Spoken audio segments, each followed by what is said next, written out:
When you practice medicine here in South Florida, you take care of a lot of people in their 80s, their 90s, and even their 100s. And after doing this for over 20 years, I started to notice something. The patients who age the best, the ones who walk into my office sharp, independent, full of energy, they all share certain things in common. And most of it is not something I can write a prescription for. Stick with me until the end of this video because I'm going to share 2 patient stories that perfectly capture what aging well really looks like. One involves a broomstick, and the other one happened just last week, and it stayed with me long after they left. Hello, I'm Dr. Barron, a board-certified endocrinologist with over 2 decades of experience. When I first started seeing patients, I remember thinking that a lot of what I learned in medical training was not going to apply the same way to someone who is 85 or 90 years old. Do they really need extremely tight control of their blood sugar? Do they really need 20 different medications for every minimal condition or symptom? Over the years, I've realized that the answer is often no. And I've also realized that the patients who do the best, the ones who keep showing up, they all have something that goes way beyond their lab results. In this video, I'll go over 10 things that doctors notice about people who age well.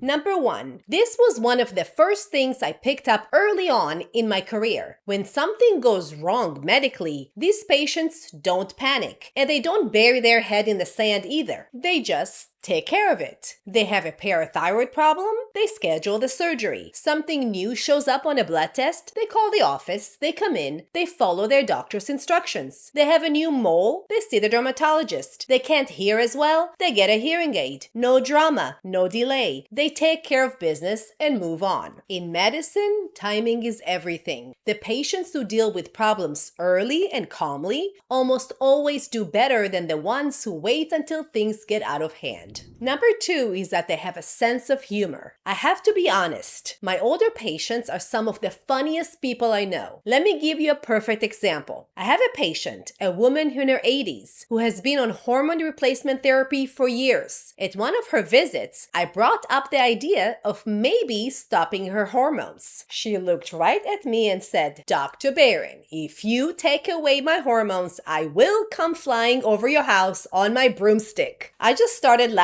But here's the thing. She was telling me something real. She knows exactly what happens when she comes off her hormones. Her moods change completely. So if I'm the one making the decision to stop her hormones, then I should be ready to deal with the consequences too. She just found the most charming way possible to say it. That combination, knowing your body, speaking up, keeping things light, I see it over and over in people who age well. Number 3 is that they don't worry about what they cannot control. Now, I'm not talking about toxic positivity here. I'm not talking about pretending everything is fine. What I'm talking about is that these patients don't waste energy on things they have no power over. Things go wrong. They lose people. They get new diagnosis. Their body doesn't work the way it used to. And they deal with it. They adapt. They stay psychologically flexible. When life changes, they change with it. And honestly, sometimes their attitude catches me off guard. It's not unusual for me to say to an elderly patient, "Okay, I'll see you in 6 months." And they look at me with a little smile and say, "If I'm still here, doctor." No fear, no sadness. They're at peace with where they are in life. Number 4, they embrace technology. This one surprises people. A lot of my older patients do really well with our electronic patient forms. They log into their patient portal to check their results. My diabetic patients love their continuous glucose monitors and get excited about the advancements in insulin pumps. They're not afraid of new things. They don't resist change. And I think that tells you something about how they approach life in general. They're not stuck in the way things used to be. They're willing to try, willing to feel a little uncomfortable with something unfamiliar. That willingness to keep learning and evolving, it actually supports something called neuroplasticity. That's your brain's ability to form new connections and adapt, no matter how old you are. Every time you learn something new, a new app, a new device, a new system, you're giving your brain a reason to keep building those pathways. And that matters more than most people realize. Number 5 is that they stay curious. If you spend any time in my waiting room, you'll see it. A lot of my older patients are sitting there doing crossword puzzles, reading a book, going through the newspaper, not just sitting around, actually engaging their minds. Curiosity Curiosity keeps the brain building new connections. It gives people something to think about, something to talk about, something to look forward to. Whether it's a crossword puzzle, a documentary, or figuring out how to use a new app on their phone, staying curious keeps life interesting, and it keeps the mind working. Before I continue with the rest of the list, if you find this content useful, please like and subscribe to support my channel. Number 6 is that they always have something to look forward to. This is a big one, and you can actually see it right at the front desk. When my patients check out after a visit, the receptionist will ask, "The doctor would like to see you in 3 months. When are you available?" And so often, these patients will say, "Not that day. I'm going on a cruise," or "I'm traveling to a family reunion." They've got things on the calendar, a birthday party, a trip, a lunch date. I even have patients who play in pickleball tournaments for the over 80 age group. It doesn't have to be anything big. It just has to be something. When people have something specific to look forward to, something that gets them out of the house and into the world, they take better care of themselves. They stay on top of their health. They show up to appointments. They have a reason to keep going. And a lot of my patients who age well also maintain a real sense of purpose. Some still work part-time. Others volunteer. Others have hobbies that keep them busy. Painting, gardening, book clubs. The common thread is that they're not just passing time. They're filling it with things that matter to them. Number 7, the patients who age well are not passive about their healthcare. They're informed. They know their conditions. They know why they take each medication. If you ask them about their last blood test, they'll tell you their vitamin D was low, or why their doctor started them on omega fish oil, or why they're taking a supplement for their eye health. They don't just take pills because someone told them to. They understand the reason behind each one. That kind of awareness makes a real difference. It means they notice when something changes. It means they ask better questions. They catch things early. They're partners in their own care. Number 8 is that they keep active. I'm not talking about extreme fitness here. I'm talking about consistent daily movement. A lot of my patients who age well play golf, some play pickleball, others swim or walk along the beach every morning. The specific activity matters much less than the consistency. They move their bodies regularly, and they've been doing it for a long time. And one thing I want to point out is that many of them also do some form of resistance training or strength training, light weights, resistance bands, a structured exercise class. This is important because as we age, we naturally lose muscle mass. Keeping that muscle through resistance activity helps with balance, metabolism, bone strength, and overall independence. Number 9, they go out. This one sounds simple, but don't underestimate it. So many of my patients who are aging beautifully, they go to shows, they go to concerts, they go to the opera, they go out to dinner. And if you've ever driven on the roads here in South Florida, that's a mission by itself. But they do it. They deal with the traffic, they find the parking, they get themselves there and back. And here's why this matters beyond just having a good time. When you sit in a theater and follow the plot of a show, keeping track of characters, storylines, what happens in each act, that's your brain working hard. When you listen to a symphony or an opera, your brain is processing melody, rhythm, emotion, language, all at the same time. That kind of brain stimulation strengthens neuroplasticity, those same brain connections I mentioned earlier. You're essentially exercising your brain without even realizing it. Add to that the planning, the navigating, getting dressed and out the door. All of it keeps the brain active and the body engaged in real everyday life. Staying home is easy. Going out takes effort, and that effort is part of what keeps them sharp. Number 10. I saved this one for last because I think it might be the most important of all. Just last week, I had a visit that really stayed with me. An older woman came with her son. She was telling me she had no idea why her sugars were rising in the evening. She said she wasn't consuming anything sweet, nothing at all. Her son just looked at her and said, "Seriously, Ma? What about your bedtime tea with 5 teaspoons of sugar?" Then he turned to me, "And doctor, she's telling you that she's taking all her medications, but she knows quite well she skips them at least 3 times a week. She's been more forgetful. Also, she's been more tired than she used to be." One by one, he was undoing every answer she had just given me. She looked at him and said, "Stop ratting me out." They went back and forth for a minute, the way only a mother and son can. And then, on the way out of the exam room, she leaned over to me and whispered, "I am so lucky to have him."